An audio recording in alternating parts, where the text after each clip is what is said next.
ಏರಿಯಾದಲ್ಲಿ ಸಂಜೆ ಆಯ್ತು ಅಂದ್ರೆ ಎಲ್ಲಿ ನೋಡಿದ್ರೂ ಕತ್ತಲು ಆವರಿಸತ್ತೆ. ಮನೆಲೂ ಕರೆಂಟ್ ಇರಲ್ಲ, ಬೀದಿಲೂ ಕರೆಂಟ್ ಇರಲ್ಲ. ಇದು ಹಳ್ಳಿಯಂತೂ ಮೊದಲೇ ಅಲ್ಲ, ನಗರದಲ್ಲೂ ಕೂಡ ಕರೆಂಟ್ ಸಮಸ್ಯೆಯಿಂದ ಈ ಜನರು ಪರದಾಡ್ತಾ ಇದ್ದಾರೆ. ಕತ್ತಲೆ ಕತ್ತಲೆ, ಎಲ್ಲಿ ನೋಡಿದ್ರೂ ಬರೀ ಕತ್ತಲೆ.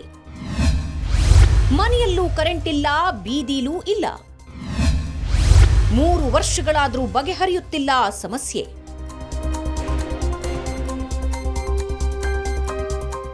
ನೀವಿಲ್ಲಿ ಏನು ನೋಡ್ತಾ ಇದ್ದೀರಲ್ಲ, ಇದು ಯಾವುದೋ ಹಳ್ಳಿಯಲ್ಲ, ಇದು ಬೆಂಗಳೂರಿನ ಒಂದು ಏರಿಯಾದ ಪರಿಸ್ಥಿತಿ. ಸುಂಕದಕಟ್ಟೆಯ ಶ್ರೀನಿವಾಸಪುರದಲ್ಲಿ 3 ವರ್ಷಗಳಿಂದ ಪ್ರತಿದಿನ ಜನರು ಎದುರಿಸುತ್ತಿರುವ ಸಮಸ್ಯೆ. ಹೌದು, ಇಲ್ಲಿ ಸಂಜೆ 6 ಗಂಟೆ ಆಯ್ತು ಅಂದ್ರೆ ಕರೆಂಟ್ ಹೋಗ್ಬಿಡುತ್ತೆ. 8 ಗಂಟೆವರೆಗೂ ಏರಿಯಾದಲ್ಲಿ ಕರೆಂಟೇ ಇರಲ್ಲ. ಎಷ್ಟೇ ಬಾರಿ ಬೆಸ್ಕಾಂಗೆ ಕಾಲ್ ಮಾಡಿದ್ರೂ ಅಧಿಕಾರಿಗಳು, ಸಿಬ್ಬಂದಿ ಡೋಂಟ್ ಕೇರ್ ಅಂತಾರೆ.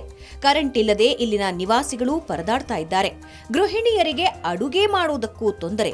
ಕರೆಂಟ್ ಇಲ್ಲದೆ ಮಕ್ಕಳು ಮೇಣದ ಬತ್ತಿ ಹಚ್ಕೊಂಡು ವಿದ್ಯಾಭ್ಯಾಸ ಮಾಡುವಂತಹ ಸ್ಥಿತಿ. ಸದ್ಯ ನೀವು ನೋಡ್ಬೋದು, ನಾನು ಇವಾಗ ಅದೇ ಏರಿಯಾದಲ್ಲಿದ್ದೀನಿ. ಇಲ್ಲೂ ಕೂಡ ಯಾವುದೇ ರೀತಿಯಾದಂತಹ ಒಂದು ಕರೆಂಟ್ ಇಲ್ಲ. ಇಲ್ಲಿ ಬೀದಿ ದೀಪಗಳು ಆನ್ ಆಗ್ತಿಲ್ಲ, ಮನೆ ಮುಂದೆ ಯಾವುದೇ ರೀತಿಯಾದಂತಹ ಒಂದು ಕರೆಂಟ್ ಇಲ್ಲ. ಸೊ ಈ ರೀತಿ ಕರೆಂಟ್ ಇಲ್ಲದೆ ಹೋದರೆ ನಾವು ಯಾವ ರೀತಿಯಾದಂತಹ ಒಂದು ಪರಿಸ್ಥಿತಿ ಎದುರಿಸಬೇಕಾಗುತ್ತೆ ಅನ್ನೋದು ಇಲ್ಲಿ ಸಾರ್ವಜನಿಕರ ಮಾತಾಗಿದೆ.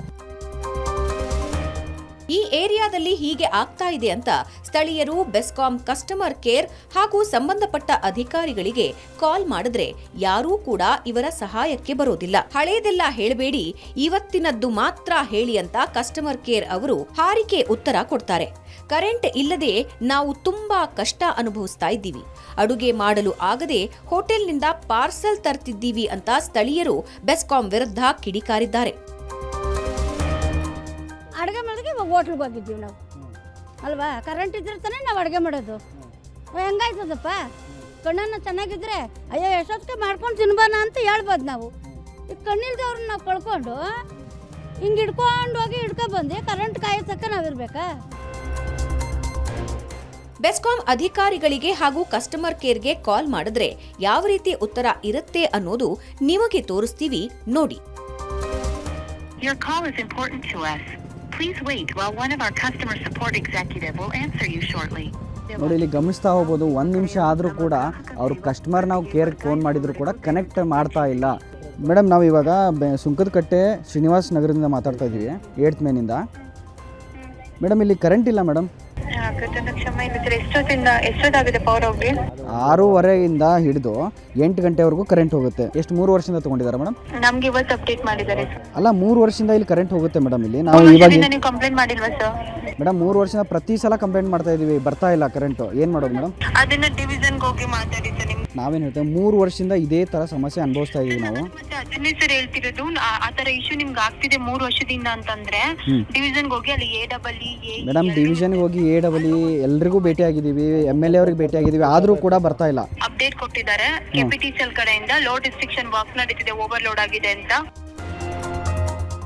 ಸುಂಕದಕಟ್ಟೆ ಶ್ರೀನಿವಾಸಪುರದಲ್ಲಿ ಇಷ್ಟೆಲ್ಲಾ ಕರೆಂಟ್ ಸಮಸ್ಯೆ ಆಗ್ತಾ ಇದೆ ಅಂತ ಗೊತ್ತಿದ್ರೂ ಕೂಡ ಸ್ಥಳೀಯ ಶಾಸಕರು, ಅಧಿಕಾರಿಗಳು ಗೊತ್ತಿಲ್ಲದ ಹಾಗೆ ಕೂತಿದ್ದಾರೆ ಅಂತ ಸ್ಥಳೀಯರು ಆಕ್ರೋಶ ವ್ಯಕ್ತಪಡಿಸುತ್ತಿದ್ದಾರೆ. ಸಾಯಂಕಾಲ 6:30ಗೆ ಹೋದರೆ 8:30 ಆದರೂ ಬರೋದಿಲ್ಲ. ಡೈಲಿ ಹಿಂಗೆ ತೆಗಿತಾ ಇದ್ದಾರೆ. ಮಕ್ಕಳು ಓದೋಕ್ಕಾಗಲ್ಲ, ರೋಡ್ಗಳಲ್ಲಿ ಹುಡುಗರು ಓಡಾಡೋಕ್ಕಾಗಲ್ಲ, ಏನಿಲ್ಲ, ಈ ಥರ ಆಯ್ತಾ ಇದೆ.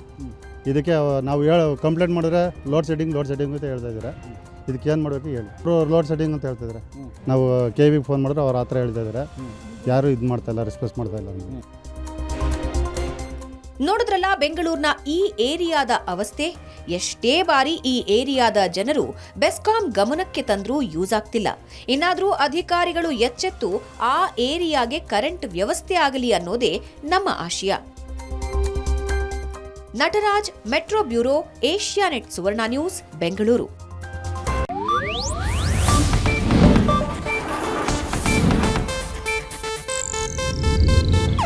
ಇದು ಏಷ್ಯಾನೆಟ್ ನ್ಯೂಸ್ ನೆಟ್ವರ್ಕ್ ಪ್ರಸ್ತುತಿ.